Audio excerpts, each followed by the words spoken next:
Beautiful. Yes.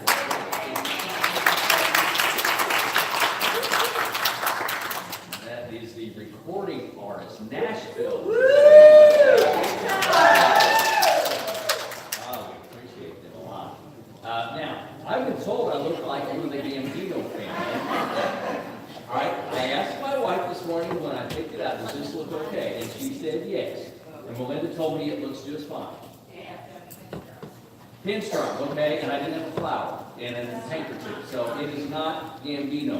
And you're not back, right? Plus, I kind of matched the flowers and the banners, so maybe I was coordinating with that and everything. So I won't be wearing it anytime soon again, but, well, sorry, my wife, sorry, honey, maybe I will. We're going to be talking today again about faith. I don't know if you noticed that on our marquee, developing our faith in 2019 and growing and understanding faith more. You know, faith is a word. Actually, you hear it in church a lot, don't you? You know, we talk a lot about faith. We just finished a series where we looked at faith and we're continuing on with that. We talk about it all the time, but the question is, what's it really mean? When we talk about faith, it's one of those terms like righteousness, like sanctification. How does it work? How does that faith act? What does faith really do? What is faith? So the word faith is big, hard to get our arms wrapped around it, but it's important. And if it's something that's important, the Bible is going to define it for us. It's going to help us understand what faith really is. So let's get a clear picture of how faith is, it fits into my life, how it fits into your life on an everyday basis. How do we have faith? Based on a couple of verses in the Old Testament, our primary one is out of Proverbs 3, 5 through 6. I'd ask you to stand, and we're going to read that. Proverbs 3, 5 through 6 will be here, and it's also going to be on your outline. Proverbs 3, 5 through 6. This is how faith works it out. Trust in the Lord with all your heart, and lean not on your own understanding. In all your ways acknowledge Him, and He'll make your paths straight. Let's pray. Lord, we just ask that we come to you and try to find out what this thing, faith, is all about. As we look at some of the steps of it, what it really means, how we practice it daily, the practical way we can do faith. We just ask you to open our eyes to it and help us to be receptive. For it's in your name we ask it. Amen. Now that verse is really a picture of faith. And as we talk about it, I hope it's a picture that wherever you are in this journey with God, that you understand this picture of it. Whether you're deciding whether or not to follow Jesus Christ, or maybe you're a new believer and you're still trying to find out how faith really works, or maybe you've been a believer for some time but you're struggling with faith, or maybe you're a person, you've got a vibrant faith walk in your life. I want you to find something you can use today. So there are 4 phrases from this passage that I want us to look at. 4 things about faith. The first is you trust in the Lord with all your heart. And that's how you have faith. You trust the Lord with all your heart. So what does that mean as far as having faith? Anytime you trust in anyone or anything, it means a 4-letter word. But it's a good 4-letter word. In order to trust, it involves 4 letters. It means risk. There's going to be a risk when you trust, especially in any relationship. When you have a relationship with anyone, there is risk when you trust that person, have faith in them. So here's the first thing to write down. Faith is risky. When you have faith, you're taking a risk. Faith is risking. That's part of faith. Part of what faith is, and living it out every day. The truth is, everything in life has a risk associated with it. Okay, everything does. That's why it says in Ecclesiastes 10:8, there's a risk with each stroke of your axe. What the writer of Ecclesiastes was saying, every time you chop, that head could come off. You could slip and cut your leg. Everything in life has a certain association with risk. There's a risk in doing anything, and there's a risk in doing nothing. There's always risk. But there's no greater risk than that comes in relationships. You all know that. You've had relationships that have been painful. There's risk. When I take a risk to trust another person, that is the greatest risk of all. That's what God is asking us to do in faith, is to trust Him, to have this risk to trust another person. Mark 12:30. Jesus said, love the Lord your God with all your heart, with all your soul, with all your mind, with all your strength. He says, put everything into me. Trust me completely. Everything. Trust the Lord. Risk loving Him completely. So is it worth it? Is it worth it to trust Him? Absolutely, it is worth it. So in fact, Jesus reminds us the greatest mistake of all in life is not to risk trusting another person, to risk trusting God. Sometimes we're afraid. We don't want to take a risk. We think the safe way to go is just to protect ourselves and shield ourselves. We do that with God sometimes. But He said that's one of the greatest mistakes you can make. You look at Matthew 16:25. He says, if you try to keep your life for yourself, you will lose it.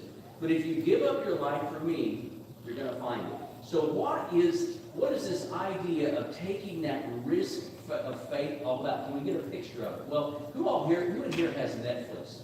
Anybody here got Netflix? Okay. They've got the Indiana Jones movies on there right now. You remember those? If you're old, you remember the Indiana Jones movies. But remember the third one, is Search of the Holy Grail? Remember that one? That's my favorite one. The Search of the Holy Grail, I know, this is pretty cool.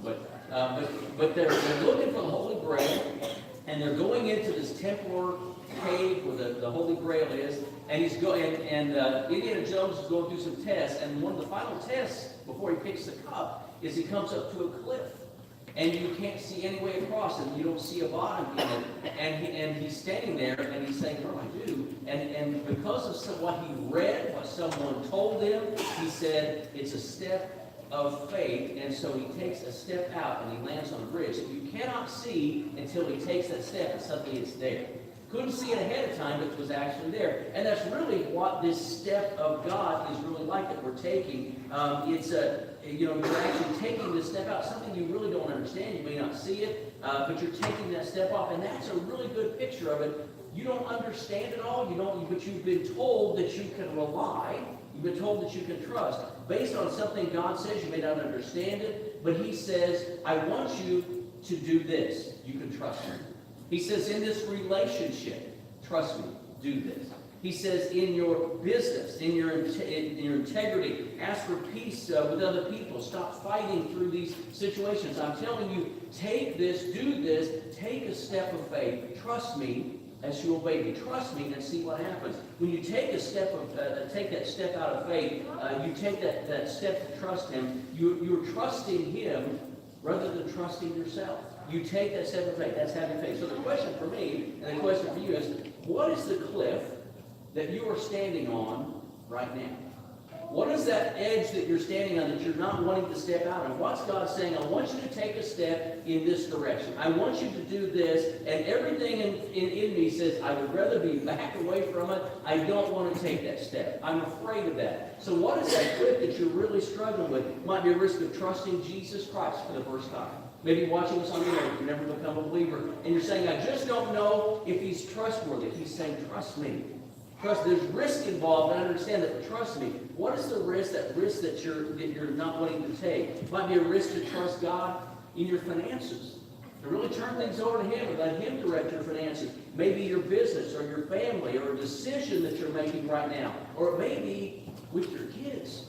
That you need to trust God with your kids. That's a hard thing to release to God. Anytime you step out based on what God is saying, you're taking a risk. It is a risk of faith. So as you walk through this, the different things about faith, I want to give you some practical handles that you can hang on to, because this is a big subject. So how does this work? On your outline it says how. The risking, taking a step of faith. There's a principle here, basic principle, and if you apply these, you're going to get better at doing this thing of faith. This is the 80-20 principle. And this principle says, I will do 80% of what God says that I clearly understand in the Bible. I will do that 80%. Everything in the Bible that makes sense, that's the 80%. Everything that makes sense, I will do that. I'll do that completely. You know, the stuff like, this clear. Love the Lord your God with all your mind, heart, mind, soul, and strength. Love your neighbors yourself. The 80% of things that they're clear commands that God says, do them.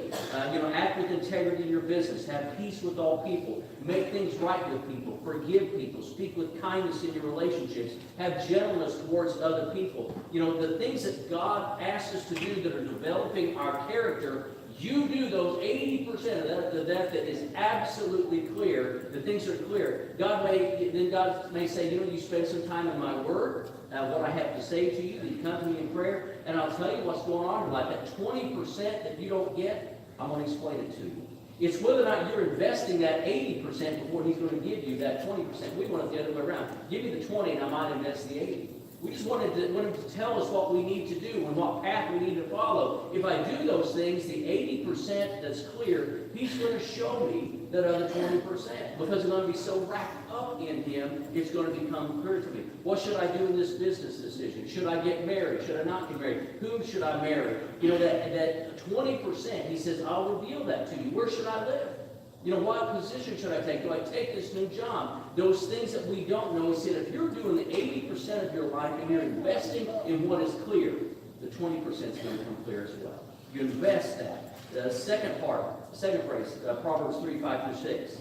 And you lean not on your own understanding. So faith is risking, and second, faith is relying on Him. It's relying, that's faith. Now, it's leaning on Him instead of myself. Now, we all know this part of faith because we do it every day. We rely on things every single day. Who here likes to get on Highway 16 or Highway 95 and drive down the highway?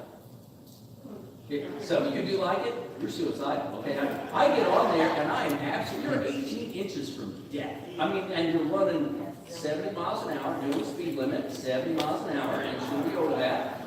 You all laugh at that because you don't do it, but 70 miles an hour going down through there, but you look to your left, you're relying on everybody else driving that they aren't going to do something stupid. And you look to your left and the guy is shaving and reading a newspaper. I've seen women going 70, 80 miles an hour putting on makeup. It's like they're looking in the rearview mirror. You know how dangerous that is? But because we don't want to smash up our cars, we usually get by with it pretty well. We get by with it, and not too many bad things happen. But you're taking a risk. You're relying on other people when you're driving down the highway. So God says to me something. He said, if I'm spending 80%, then He's going to show me that 20%. It's taking a risk. I realize that. But faith is relying on Him. It's not, it's not really low like driving down the interstate, because God is never unreliable. You can rely on Him. I mean, you have to rely on things every day, but God says you can rely on me. You don't have to worry about it. You know, God is faithful. God is trustworthy. Faith is relying on Him. It's leaning on Him. But it's more than that. It's more than just leaning on Him, but it's not, then it's also not constantly doing what I want, my own way, the things I want to do, things, my own opinion, my own idea. Faith is saying there's something bigger in this world than my emotions or my reaction to things, something bigger than me. And I'm relying on that is bigger than me. I'm trusting Him. You know, I don't know if you're like me, but there are times when I feel that the way I'm feeling, the way I see things is absolutely right. That I've got the right idea. You ever that way? Ever get that arrogant? You know, it's kind of humbling when we find out that we may not be right. When we find out that we can be wrong. You know, Proverbs says this in Proverbs 14:12, there's a path before each person that seems right, but the ends are death. There's times when we think we are right on track, but it ends up being destructive because we think we're right. Human intuition is not always right.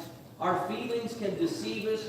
You know, we're not always going to get to the right place if we go by our own ideas. And God says, I've got more insight than you. I know more things than you. I can get you on a better path. I'm better than your emotions or your intuition or your opinions. You know, even more than your own ability to reason things out. You need to rely on me. You know, God doesn't really ask us to do things that are unreasonable.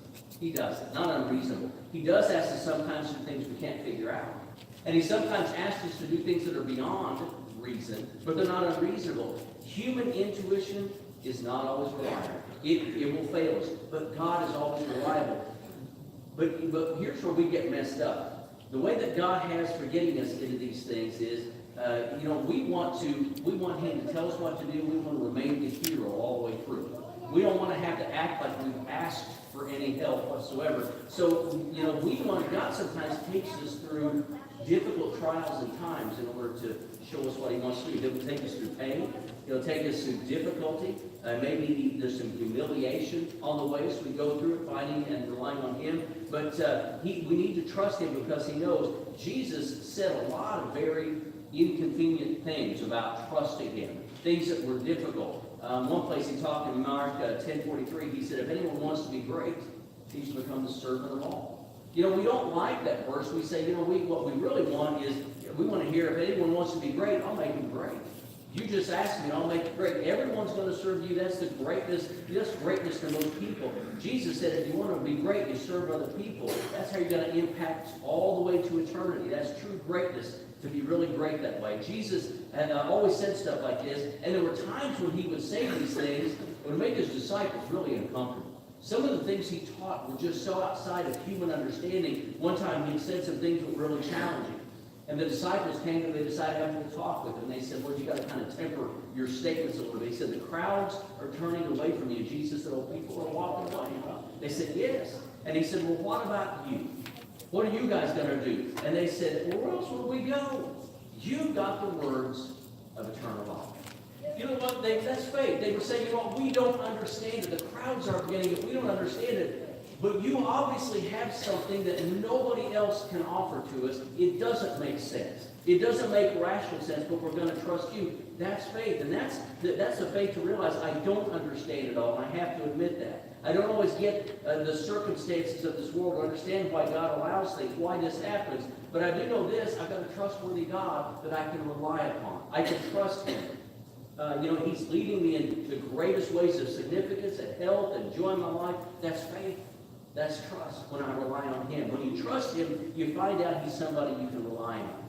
Now, there's a neat little illustration that I thought was good about this. It's called the double bicycle.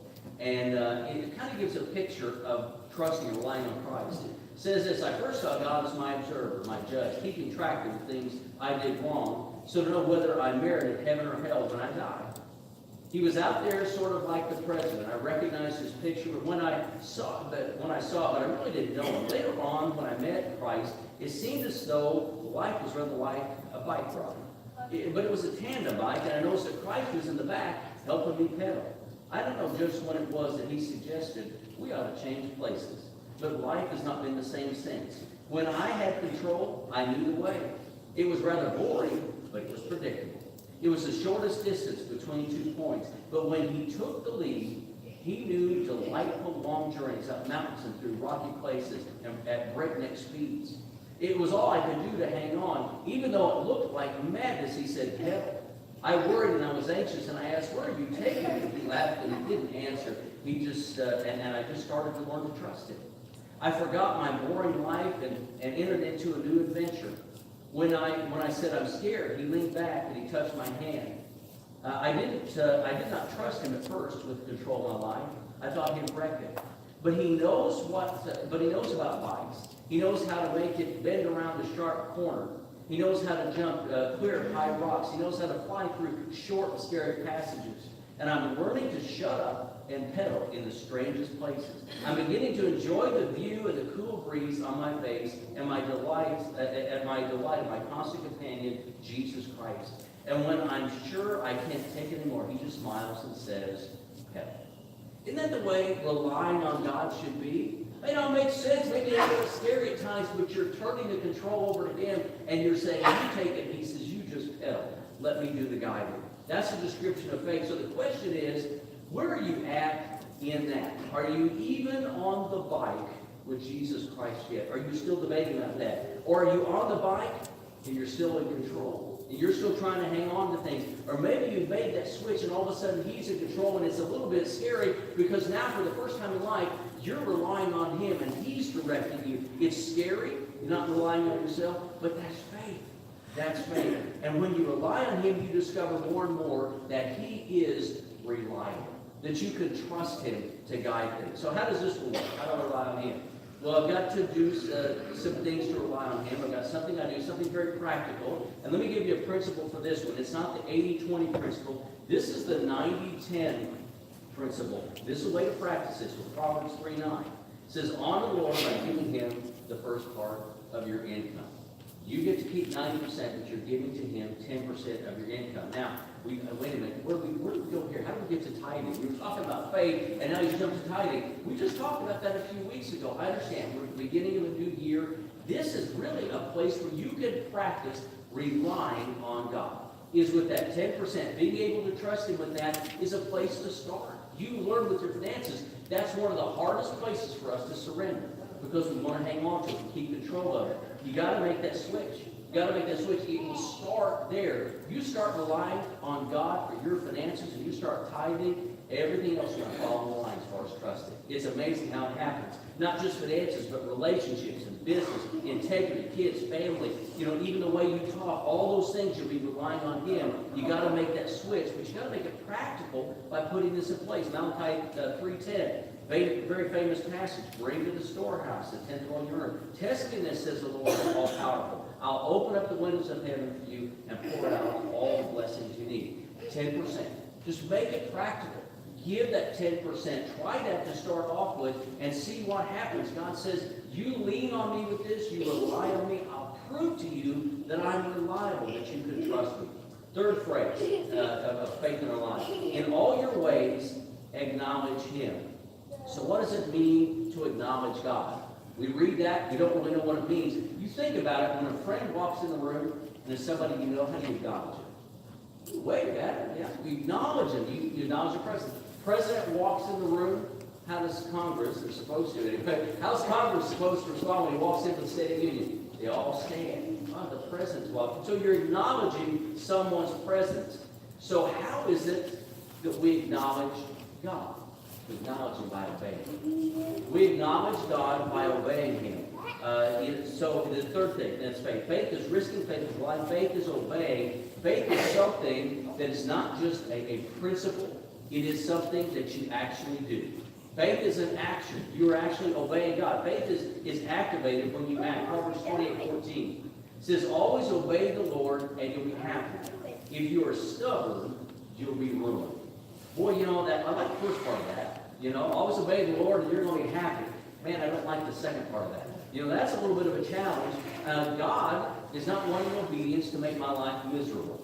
He doesn't want to make life tough on me. He wants to bring happiness, eternal happiness, not the temporary world kind of stuff that doesn't last forever, but the stubborn stuff that's going to get me ruined. But he wants to give me something that's going to last. The other side of that verse, be stubborn and you'll be ruined. Are we ever stubborn when it comes to God? we hang on to our own way all the time, don't we? We get really tough. Can we see this in life? Can you ever see in life when you are stubborn? Let me give you a little hypothetical. My wife's here, so this is going to be difficult. But let me give you a little hypothetical. Suppose we're in the car and we're driving somewhere, and she's actually awake. Totally hypothetical, but suppose I take a wrong turn and she's actually waking up to notice it. This could happen. Hypothetically, I could take a wrong turn. I'm not saying I have, but let's suppose, hypothetically, for an illustration, that somehow she notices I took a wrong turn and she says, hey, you made a wrong turn back there. And it's easy for me at that moment to do what? To get stubborn, to lie. See, yeah, no, I didn't. Yeah, we get stubborn and we say, no, I know the way I'm going. The way I'm going is exactly right. I may drive halfway around the world to prove that it's exactly the right direction that I should be going. You know, the longer I'm stubborn, though, what happens? The further I get away from where I'm supposed to be. Is that we talked about that last week, I think it was, where if we're 2 degrees off over the stretch of a long distance, we get off a long way. You make a wrong turn, in stubbornness, you keep driving the wrong direction, you're not going to get where you need. So this is the moment when we say, you know, I'm not going to be stubborn anymore. I'm not going to get further from where God wants me to be. That moment when I stop being stubborn and I say, you know what, God, you may be right.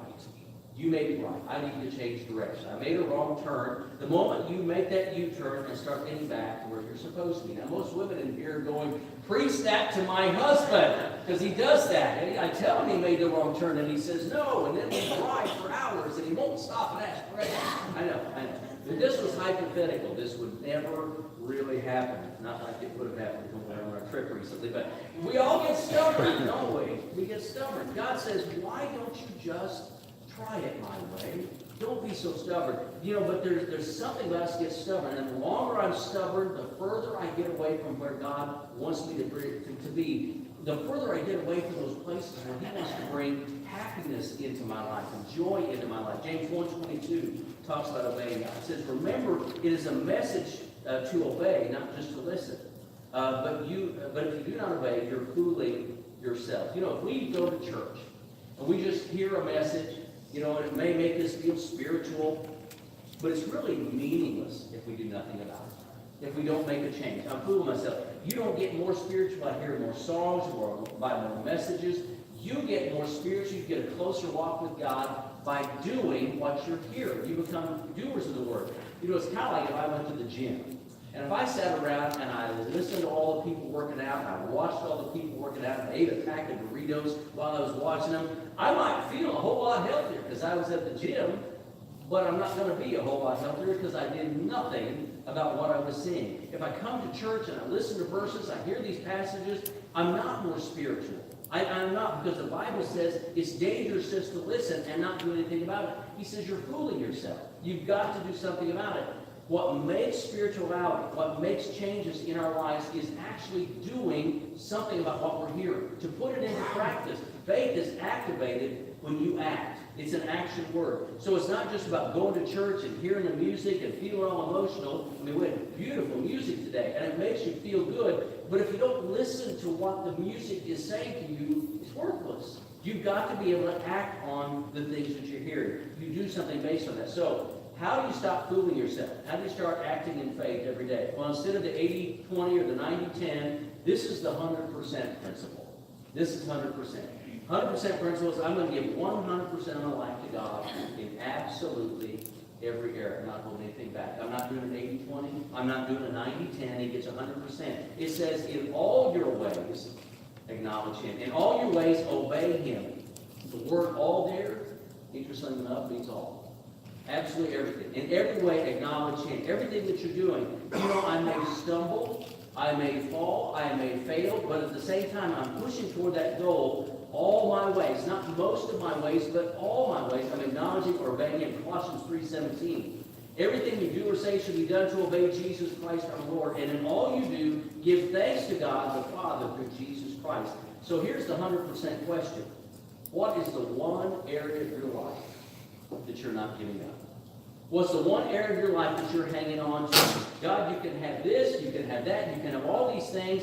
You can have 90%, but I'm not giving you this one area. I've got to hang on to this one thing. What is that? Is it your entertainment? Is it your business, your finances, your sexuality, your habits, your relationship in your life? What's that little percent that you're hanging on to, that you're saying, I'll give you everything except that? And when I say that, chances are you've got these little things that come up in your mind. That little thing that comes up. What's that area you're holding on to? You've got one area in your life that you're saying to God, you can't have this. It becomes like a cancer in your life, and it affects everything if you don't release it 100%. So what does that mean? What's that one thing over there that you're saying you can have everything but that? This is the one thing I've got to hang on to. If there's one thing, when I said that one thing probably came to your mind. And you said, why do you have to mention that? Why do you have to talk about that one thing? I didn't bring it up. It came to your mind. God is bringing it up to your mind. It's that one thing you really need to work on. So why does God keep bugging you about that one? Why do you keep thinking about that one? That one little secret. Because you're not perfect. No one is perfect. You've got 1,000 things in life He could be bugging you about, but there's that one that at this point He says, this is the thing we're going to work on.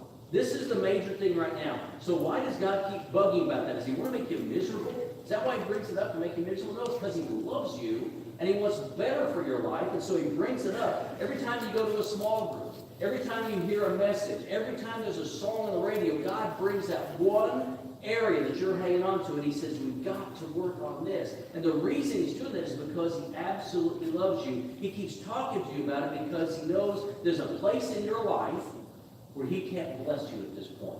And He wants to give you blessings in that area. So He says, I want you to give me that area, and He's going to open some doors for you. You kind of think about it as parents.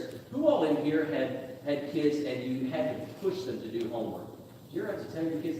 It's 100%. What? Did you enjoy bugging your kids about homework? I hated it. Caleb thought I enjoyed it. He says, I hated it because I knew there was going to be a reverse reaction, and it's always caused problems. But, why do you bug your kids about homework? You don't enjoy it. It's because you know it's best for them, right? If they get the good grades, it's going to give them more opportunities in life. It's not that you want to be a nagging helicopter parent, but you're doing your best to try and give them the best blessings in life. And that's the way God is for us. He's constantly reminding us, He's talking to us about that thing that He wants us to do something about. He wants us to give it to Him. He knows the path, the open door, the blessing in life that He wants to put there. And He's saying, give me that one area that you're hanging on to. But we get stubborn, and we say, God, the reason you're bugging about this, you want to take all my fun out of life. You want to make me miserable. Why don't you bug somebody else? There's a lot worse people in the world. Why are you bugging me about this? But God keeps talking to you, and He says, I need you at 100%. Your life is going to be really in faith when I get 100%. So, what's the one thing you need to give to God? I'm not talking about give it to Him in guilt or in fear or in some kind of pressure or shame, but I'm talking about in faith to say, God, I believe that You've got a better way for me, and I'm going to surrender that to You. That was one of the hardest things for me when I was living the life of an alcoholic. And I was talking to Cody about this yesterday. To trust that God had something better for me, that I could give this up for Him, was hard. That He was going to provide something better than what I was going through, but He did. And I eventually trusted Him that He was going to fit that need, that desire in my life better than what I was experiencing, and He's never failed. He never failed. When I grab for instant happiness, that stuff melts in my hand. It's gone. But when I take God's route, obedience, that there's happiness, that first step, I take that first step, He always wants me to take that step just to trust Him and let Him have it. As human beings, we're difficult. We want things right now. We're not patient. But the happiness that He's offering to us may not be a momentary, but it's lasting. Something that lasts through eternity. So faith is risky. Faith is relying. It's obeying. Fourth thing that faith is, and He'll make all your paths straight. So here's the fourth thing. He'll make your path straight. Not perfect, but straight. Not problem-free, but straight. He's going to give you significance in life. So the fourth thing is expecting God to work. Expecting God to work. He says, I'll make your pathways straight. God says, I promise you I'm going to work. Faith is expecting God to keep His promises. I obey Him. There are blessings that come out. Maybe not blessings that I expected. But He says, I'm going to bless your life. I'm going to make your paths straight. I'm going to make your life work. Psalm 34:8. He says, taste and see that the Lord is good. Oh, the joys of those who trust in Him. Faith is expecting that God's going to work.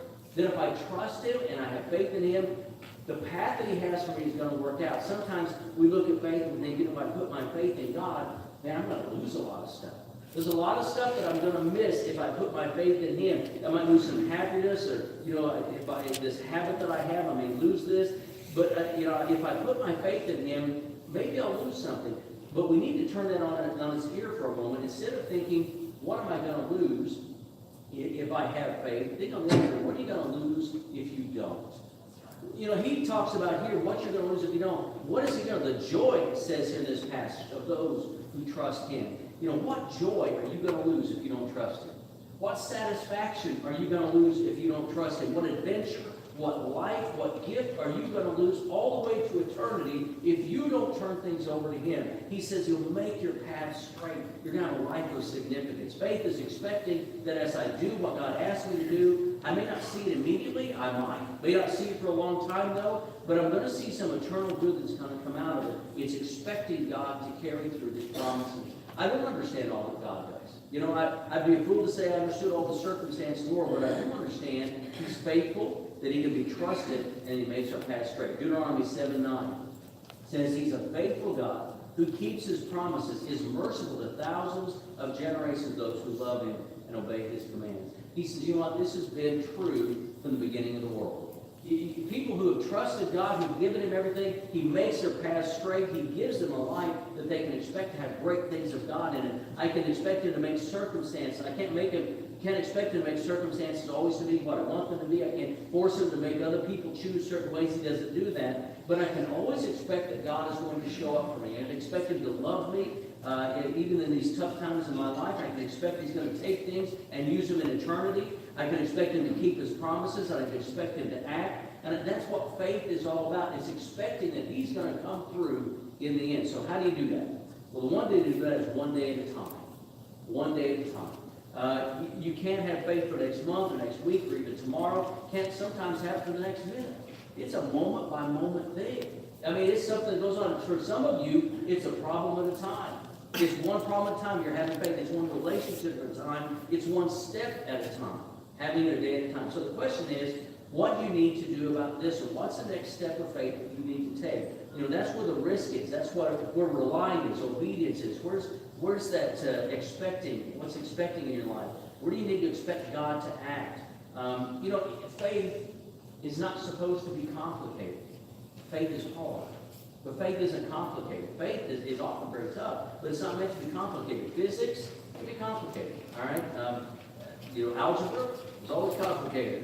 Black holes, complicated. But faith was never meant to be complicated. Hard, yes. Now, for Caleb, math wasn't hard. Math was easy. But for me, one thing in life, is supposed to be easy to figure out is faith. It's a father who loves you saying, this is what you should do next. This is how you should live out your life so you can experience my love. The reason it's hard and the reason we make it hard is because we struggle against it. We don't act in faith because we struggle. We don't want to release the things we should give up, and we want to get things maybe quicker than what we should. And it maybe seem like a good thing, and we want it right now, and we go after it, and we end up messing up. So that's the hard part. It's releasing and letting God have these things. Now, I've got to trust God instead of trusting myself. One of the things that has always helped me with faith is realizing that getting what I want. Faith is about it's not about getting what I want, it's about what God wants. When I do what God wants, I get more than I ever dreamed of. When we trust him, when we do what he wants, we get significance and peace and joy and connection. It works. And before we close, on the bottom of your outline, there's another translation of this Proverbs 2:5-6. And this is from the Message paraphrase. And I just want us to read this together from Message paraphrase. It says, trust God from the bottom of your heart. Don't try to figure out everything on your own. Listen for God's voice in everything you do, everywhere you go. He's the one who will keep you on track. That's what faith is. It's turning, it's risking, it is relying, it is this idea of giving him everything, it's obeying, it's trusting him with everything, having faith to give him everything, and letting him have more in the end, the results that you want to get. Let's pray. I want you to pray with me. I invite you to pray. Father, I'm choosing this day to live a life of faith. This year, 2019, I want it to be a year that I start trusting you in every way. I could only choose it one day at a time. So I'm choosing today to live a life of faith, to trust you from the bottom of my heart. For some of you, maybe for the first time you need to trust Jesus Christ, to say to him, Jesus, I trust you for forgiveness. I'm a little afraid. There's some fear in this, but I'm going to risk it. I trust you for life and direction. Maybe you need to say, God, I trust you with this. This thing that I've been holding back from me, this relationship or this decision or my finances, my housing, my direction in life, maybe my marriage, my kids.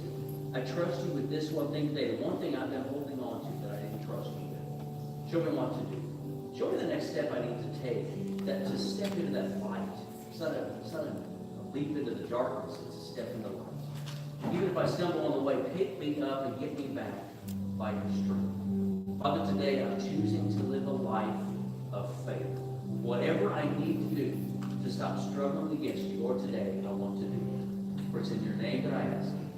Amen. Would you please stand?